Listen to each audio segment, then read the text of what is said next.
The mercenary known only as Rakver stood motionless in the bloody sand, breathing shallowly through his mouth slits. Around him, the shattered ruins of what had once been a forward coalition post still smoldered, twisted steel and scorched alien flesh baking under the dim violet sun of Roman 4. His squad, 15 of the galaxy's finest killers, was gone. It had taken less than 7 minutes. He wasn't supposed to be afraid. He had fought on ice worlds and magma seas, torn through jungles laced with neurotoxins, faced off against creatures that consumed entire cities for sustenance. But nothing had prepared him for the Deathworlders, especially not their special forces. The transmission had warned them.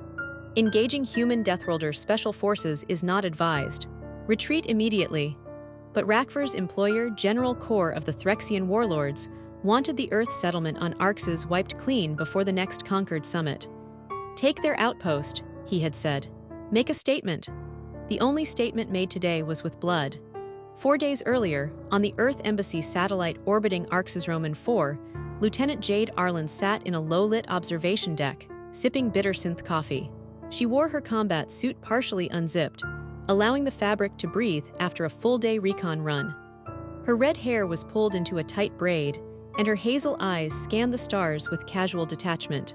Another drop in Threxian raids, said Commander Elias Vorn, stepping into the room, his voice low and tired. We're being tested. They always test the leash before they pull it, Jade replied. And when we don't bite, they start hiring mercs. Elias nodded grimly.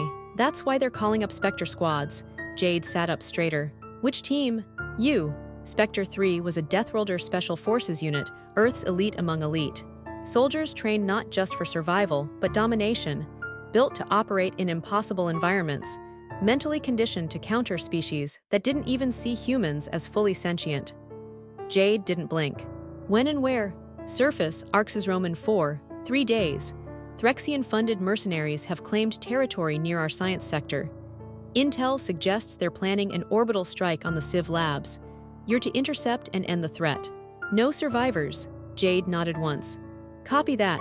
Mercenary command ships hovered like vultures above the dusty outpost by nightfall. Rakver's strike team approached silently through the canyons, cloaked and confident.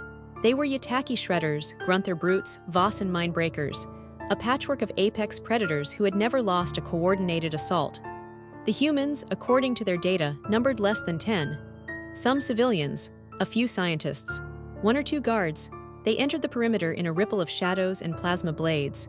What followed was not war, it was something colder, faster, more intimate. A Yataki scout vanished, his cloak shorting out mid-run. His body was found hours later, if the shredded chunks could even be called a body. Grunther warbeasts were lured into a trap, a seemingly abandoned medical bay. The doors sealed. The bay exploded inward, pulling a fragment of space into itself and folding them like paper. A Vossen psychic tried to paralyze one of the humans from cover. Instead, he felt something look back.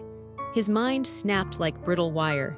By the time Rakver entered the central data vault, he was alone, and she was waiting. Jade Arlen stepped from the shadows like a blade drawn from velvet. Her armor was black, plated with adaptive light-bending fiber. Blood not hers splashed across the chestplate. Her helmet visor glowed faintly, scanning him. You're the last, she said calmly. Rakver raised his plasma rifle. He fired. The beam passed through an afterimage. She was behind him before he could turn. He hit the floor in less than a second, disarmed, bleeding, his body responding in spasms to a shock implant she had delivered straight to his nervous system. Her boot pressed into his chest. Why do you keep coming? She asked. Rakver gasped. Because, you're human, you're weak. Jade leaned in closer. We come from a planet that tried to kill us from the moment we were born. We don't fear pain. We don't run from predators. We raised ourselves on them. She pressed harder. What you don't understand is that we don't fight to win. We fight to survive. And survival always wins. Rakver tried to speak, but she jabbed an injector into his neck. He lost consciousness. 2 days later, General Corps' War Council received a data burst. It showed the aftermath of the failed assault, mercenary corpses, wrecked gear, and a message carved into the sand at the attack site. Deathworlders do not negotiate under fire. It was signed only Spectre 3. Fear spread like wildfire through the mercenary networks. Earth had always been underestimated by their smaller size, their diplomatic language, their peaceful outreach programs. But those who survived encounters with human special forces began to spread the truth. They weren't soldiers. They were responses. Where other species trained for war, humans trained for extinction. Where others adapted to environments, humans dominated them. Their weapons were creative, cruel, and sometimes poetic in execution. But it was their restraint that truly terrified mercenaries. Because if this was what humans did when holding back, what would it look like when they didn't? After the mission, Jade returned to orbit, her armor scraped and her body sore. She didn't go to debriefing. She went straight to medical. There behind reinforced stasis glass, Kaysen lay sedated. Kaysen wasn't human. He was a Threxian defector, a former strategist who had helped Earth intercept 2 major planetary strikes.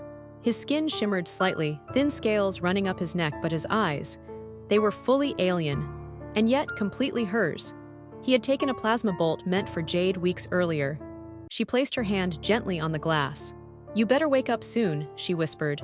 "There's a whole damn galaxy that thinks we're monsters, and I need at least one person to remind me we're not." Behind her, Elias stepped in. "He's stabilizing," he said softly. She didn't look back. "If he dies, they'll lose me too." Elias exhaled. "Then let's make sure he doesn't." In a corner of the galaxy, in dark rooms and encrypted channels, mercenary leaders began adding a clause to every contract involving human targets. Engagement with Deathworlder Special Forces voids all guarantees. And among the galaxy's most brutal fighters, one phrase began circulating in hushed tones. "If you see a specter, run," because now they knew. Deathworlders didn't fight wars, they ended them.